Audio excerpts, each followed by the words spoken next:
Alright, so this is a tutorial on how to help your child at home with Practice 6 in Unit 6. So for Practice 6, the students are asked to use multiplication facts to help them with division related problems. So if we look at problem number 1, I want the students to look at all 4 of these before they go to solve the problem. If they're looking at all of the facts, they'll notice that there's a 4 in each of these 3 problems. There's an 8 in all 4 problems. And there's a 2 in 1 problem. So I'm going to put a square around the 2 because it's the only problem that the students will see the 2. One of the things that I want the students to understand as well is that all of these problems are related. So there are 4 facts for these numbers, and there's a 2 that is the only problem that has the 2 is this problem. So the student should recognize that the 2 should also go in here.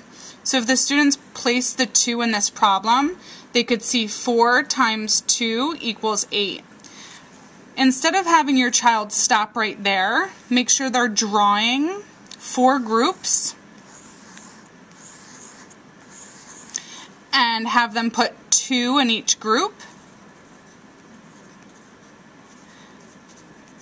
And then have the students count to make sure that that does equal 8. So we can count together. 2, 4, 6, 8. So that lets the students know that 4 groups with 2 in each group does equal 8. If they're looking at this problem, they also know that another multiplication problem to reverse this fact would instead be 4 times 2, it would be 2 times 4 equals 8. The students can show 2 groups, 4 in each would equal 8. 4 plus 4 would equal 8. And looking at the division problem, the students know that the bigger number always goes first. And if this division problem says 8 divided by 2, the missing number would be 4. And in this problem, the larger number goes first. 8 divided by 4 equals that missing number, which is 2.